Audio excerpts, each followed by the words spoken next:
ಸರಿಯಾದ ಮಾರುಕಟ್ಟೆ ವ್ಯವಸ್ಥೆ ಇಲ್ಲದೆ ಮಾವು ಬೆಳೆಗಾರರು ಪರದಾಡುವಂತಾಗಿದೆ.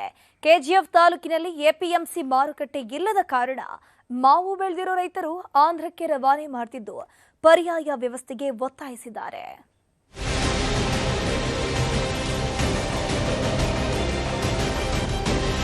ಅನ್ನದಾತರಿಗೆ ಮಾರುಕಟ್ಟೆಯೇ ವ್ಯವಹಾರದ ಜಾಗ.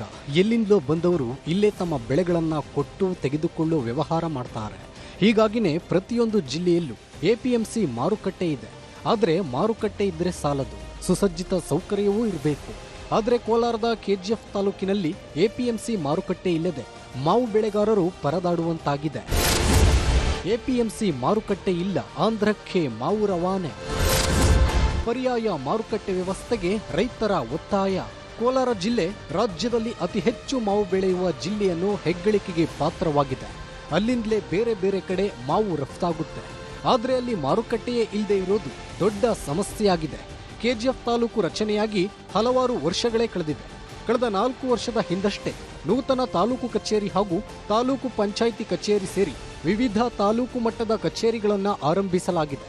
ಆದರೆ ಕೆಜಿಎಫ್ ತಾಲೂಕಿನಲ್ಲಿ ಎಪಿಎಂಸಿ ಮಾರುಕಟ್ಟೆ ಸ್ಥಾಪನೆಗೆ 2024ರಲ್ಲಿ ರಾಜ್ಯ ಸರ್ಕಾರ 25 ಎಕರೆ ಜಮೀನು ಮಂಜೂರು ಮಾಡಿದ್ರು. ಇನ್ನು ಎಪಿಎಂಸಿ ಮಾರುಕಟ್ಟೆಯೇ ನಿರ್ಮಾಣವಾಗಿಲ್ಲ. ಅದು ಬಂದ್ಬಿಟ್ಟು 4 ರೂಪಾಯಿ ಕೊಡ್ತಾ ಇದ್ದಾರೆ ನಮಗೆ. ಅದರಿಂದ ಸಂಪೂರ್ಣವಾಗಿ 99% ರೈತರು ಇದರಿಂದ ಒಂದು ಅವಕಾಶ ವಂಚಿತರಾಗಿದ್ದಾರೆ. ಅದಕ್ಕೆ ಮುಖ್ಯ ಕಾರಣ ಬಂದ್ಬಿಟ್ಟು ಮಾರುಕಟ್ಟೆ ಸೌಲಭ್ಯ. ಇಲ್ಲಿಂದ ನಮಗೆ ಮುಳಬಾಗಿಲಾಗಿರ್ಬೋದು, ಶ್ರೀನಿವಾಸಪುರ ಆಗಿರ್ಬೋದು, ಆ ಮಾರುಕಟ್ಟೆಗೆ ನಾವು ಮಾವನ್ನು ಸರ್ವಜ್ ಮಾಡ್ಕೊಂತ ಹೇಳಿದ್ರೆ ಅದಕ್ಕೆ ಸಂಪೂರ್ಣವಾಗಿ ಕೂಡ 1 ಟನ್ನಿಗೆ 2,000-3,000 ಆಗುತ್ತೆ. ಅದಕ್ಕೋಸ್ಕರ ಎಲ್ಲ ಕೂಡ ಇನ್ನು ಕಳೆದ ಬಾರಿ ಒಂದು ಘೋಷಣೆ ಆಗಿರುವಂತಹ ಒಂದು ನಮ್ಮ ಯೋಜನೆ ಆಗಿರ್ಬೋದು, ಅದರಿಂದ ತುಂಬ ವಂಚಿತರಾಗಿದ್ದಾರೆ. ಕೆಲ ತಿಂಗಳಲ್ಲೇ ಮಾರುಕಟ್ಟೆ ನಿರ್ಮಾಣ ಕಾಮಗಾರಿ ಆರಂಭ ಆಗಲಿದೆ ಅಂತ ಕೆಜಿಎಫ್ ಶಾಸಕಿ ರೂಪಾ ಶಶಿಧರ್ ಹೇಳ್ತಿದ್ದಾರಂತೆ. ಆದರೆ ಈಗಾಗಲೇ ಮಾವು ಸುಗ್ಗಿ ಆರಂಭವಾಗಿರೋದ್ರಿಂದ ಪರ್ಯಾಯ ಎಪಿಎಂಸಿ ಮಾರುಕಟ್ಟೆ ತೆರೆಯಲು ಒತ್ತಾಯಿಸಿದ್ದಾರೆ. ರಾಜ್ಯದಲ್ಲಿ 2025ನೇ ವರ್ಷದಲ್ಲಿ ಮಾವು ಬೆಲೆ ಕುಸಿದಾಗ ರಾಜ್ಯ ಮತ್ತು ಕೇಂದ್ರ ಸರ್ಕಾರ ಪಿಡಿಪಿಎಸ್ ಯೋಜನೆಯಡಿ 4 ರೂಪಾಯಿ ಬೆಂಬಲ ಬೆಲೆಯನ್ನ ಪ್ರತಿ ಕೆಜಿ ಮಾವಿಗೆ ಘೋಷಣೆ ಮಾಡಿತ್ತು. ಆದರೆ ಬೆಂಬಲ ಬೆಲೆಯ ಲಾಭವನ್ನ ಕೆಜಿಎಫ್ನ ಮಾವು ಬೆಳೆಗಾರರು ಪಡೆಯಲು ಸಾಧ್ಯವಾಗಿಲ್ಲ. 2 ಕಿಲೋಮೀಟರ್ ದೂರದಲ್ಲೇ ಇರುವ ಆಂಧ್ರದ ಎಪಿಎಂಸಿ ಮಾರುಕಟ್ಟೆಗೆ ರೈತರು ಮಾವು ಮಾರಾಟ ಮಾಡುತ್ತಿದ್ದಾರೆ. ಮಾವು ಬೆಲೆ ಕುಸಿದಾಗಲೆಲ್ಲ ಸರ್ಕಾರ ಒಂದಷ್ಟು ಬೆಂಬಲ ನೀಡುತ್ತಲೇ ಇದೆ. ಹಾಗಾಗಿ ಇನ್ನು ಎಪಿಎಂಸಿ ಮಾರುಕಟ್ಟೆ ನಿರ್ಮಾಣ ಕಾರ್ಯ ಆಮೆಗತಿಯಲ್ಲಿ ಸಾಗುತ್ತಿದೆ. ಆಂಧ್ರಾಗೂ ಎತ್ಕೊಂಡು ಹೋಗ್ತಾ ಇರೋದು ಸರ್. ರಾಜಪೇಟೆ ಇಲ್ಲಿಂದ ಒಂದು 15 ಕಿಲೋಮೀಟರ್ ಆಗುತ್ತೆ. ರೇಟ್ ಇಲ್ಲ ಸರ್. ಜ್ಯೂಸ್ ಆದರೆ ಇಲ್ಲ, ಮೊನ್ನೆನೂ 4 ರೂಪಾಯಿ 5 ರೂಪಾಯಿ.